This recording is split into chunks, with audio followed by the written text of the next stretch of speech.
Salut à tous les amis, c'est Stay Geek, j'espère que vous allez bien, j'espère que vous êtes en forme. Si vous avez cliqué sur cette petite vidéo, c'est que forcément le minage de crypto-monnaie vous intéresse et on est ici pour parler de minage de crypto-monnaie. Alors avant que la vidéo ne commence, voilà, je tenais à remercier toutes les personnes qui s'abonnent en ce moment, tous ceux qui commentent les vidéos, ça fait du référencement, tous ceux qui mettent des j'aime, ça fait du référencement et tous ceux qui s'abonnent sur le Discord de Stay Geek Mining.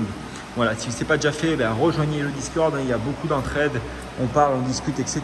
Je fais des vocales, j'essaie de faire 1 à 2 vocales par semaine dès que je peux pour parler avec vous, ça c'est le plus important. Aujourd'hui, qu'est-ce qu'on va faire? On va parler de gérer une petite ferme de minage de crypto-monnaie qui contient à peu près une centaine de GPU, un peu plus de 100 GPU.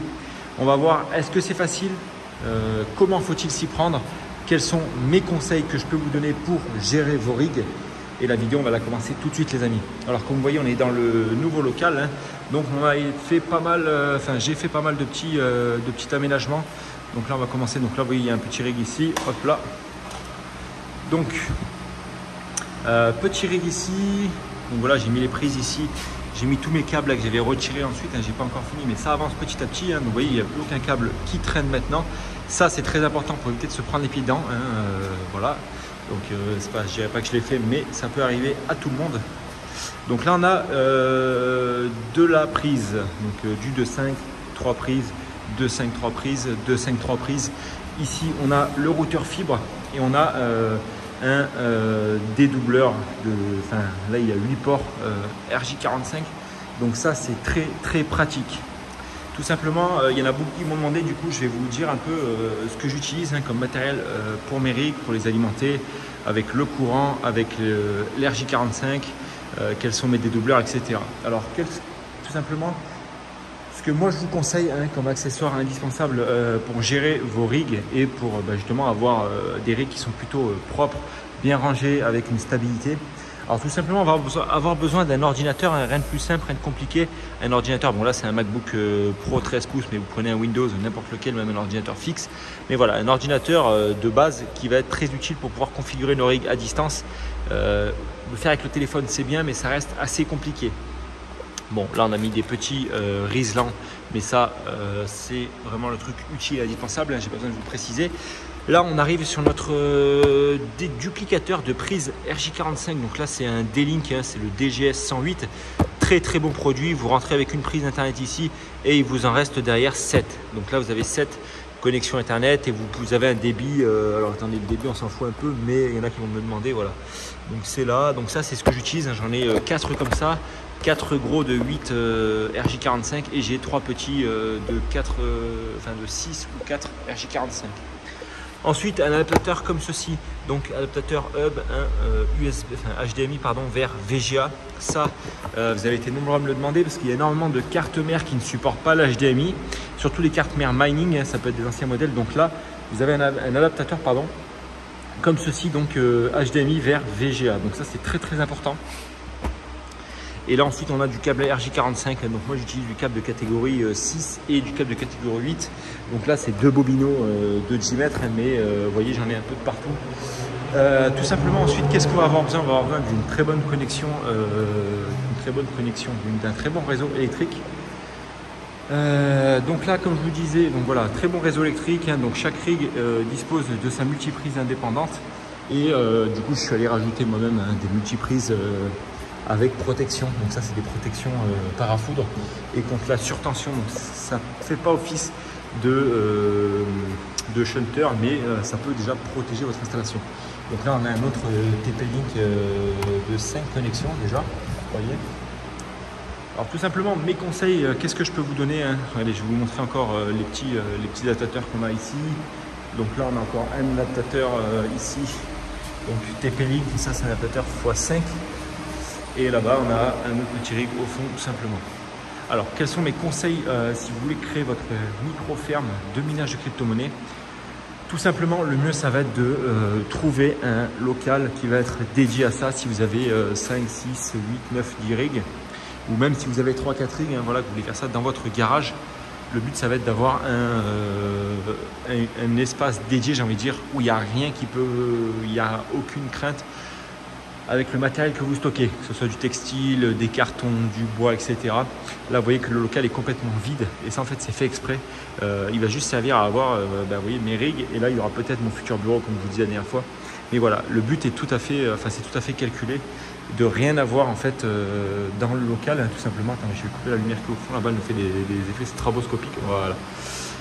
Donc tout simplement, je vous disais, moi en fait, c'est totalement fait exprès qu'il n'y a rien dans le local, hein, que le local soit complètement vide. C'est fait exprès pour les risques d'incendie, parce que vous savez que si vous avez, bon là ça va dégager bientôt, il va y avoir des ventilateurs accrochés au mur pour éviter tout risque d'incendie, départ d'étincelles, etc.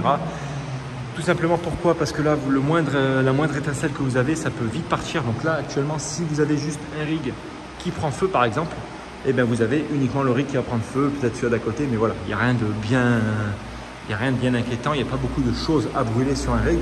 Une fois que la carte elle a cramé ou que la carte ou l'alimentation a cramé, vous avez de la fumée, oui, pendant une petite demi-heure, un quart d'heure, mais ça ne va pas faire des flammes de 6 mètres de haut et vous n'allez pas avoir un incendie du bâtiment. Vous allez juste avoir le rig qui va prendre feu. Donc ça, j'ai un accessoire qui va arriver très bientôt que j'ai commandé sur Amazon.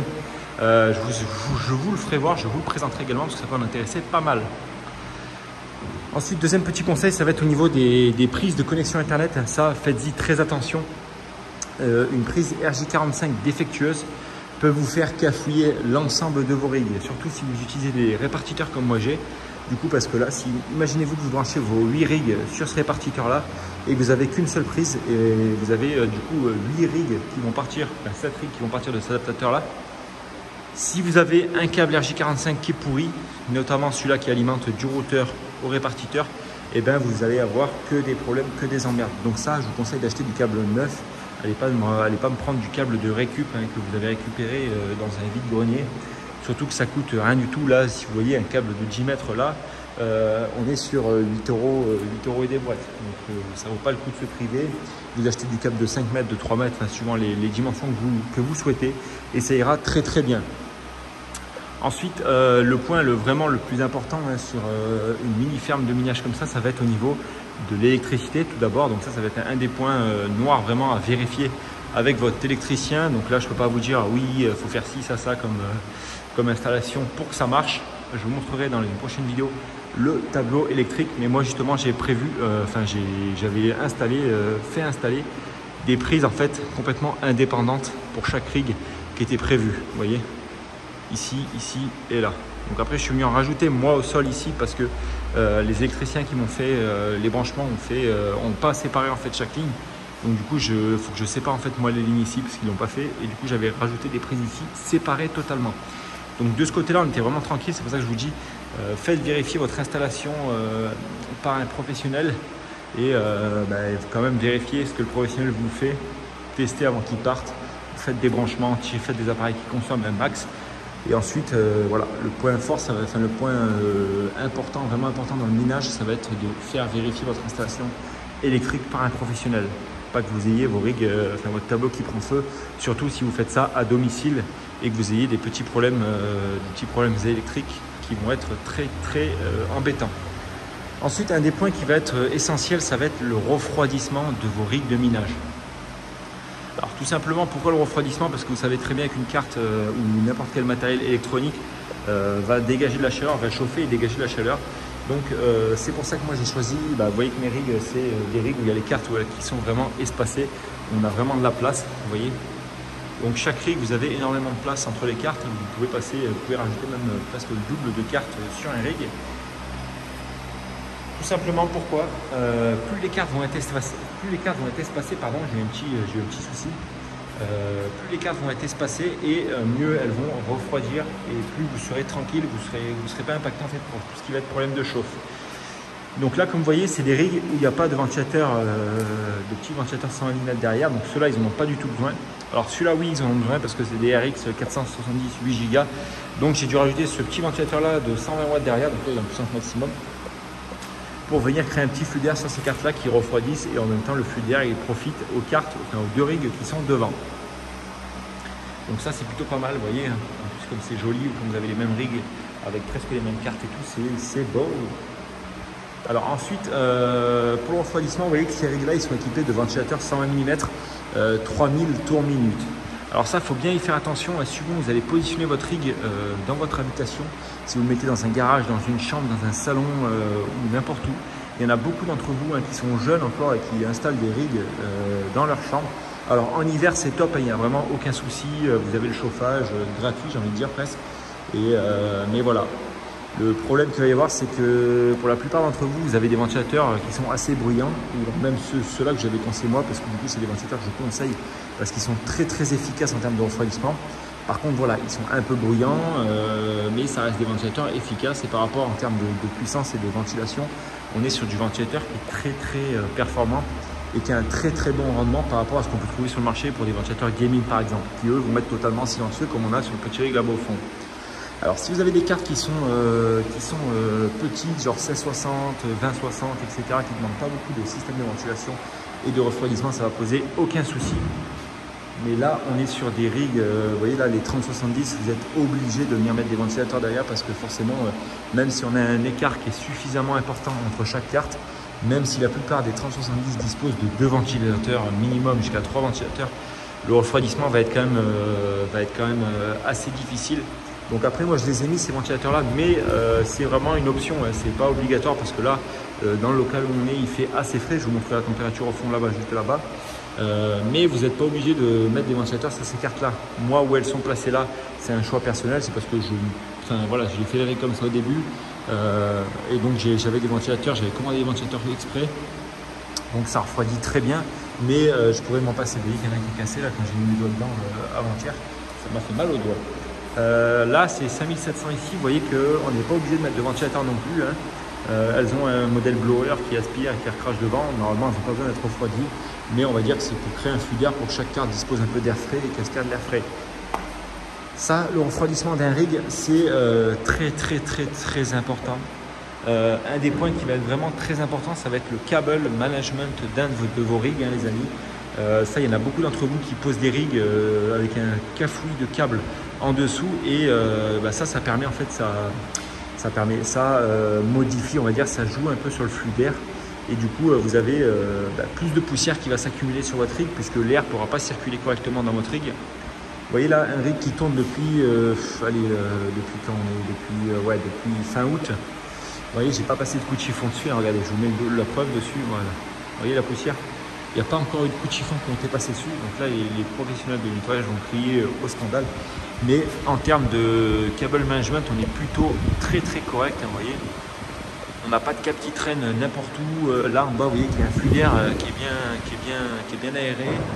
Et ça suffit largement. Là, c'est pareil pour celui-là. Il y a 2-3 câbles qui sont arrangés, comme le câble du processeur là-bas. Je n'ai pas fait attention, mais sinon, à part ça, les câbles sont vraiment bien rangés et ça reste très très propre. On a un rig qui est vraiment bien aéré. Donc là, regardez, hop. Hop là. Bon, ça va être dans une prochaine vidéo. Ça va être comment nettoyer son rig de minage, l'entretenir, etc. Bon, pas tout de suite, hein, mais parce que là, vous voyez, hop là, c'est propre. En tout cas, on voit carte propre, carte d'occasion. Bon les amis, en tout cas, c'était StyleGeek. J'espère que cette petite vidéo de comment, quelques petits conseils pour vous lancer dans le minage avec une mini ferme de crypto-monnaie vous aura plu. Je vous dis à demain pour une nouvelle vidéo et surtout n'oubliez pas, peace les amis. Dernier petit plan sur ce joli rig. Oh là là, ça c'est joli ça.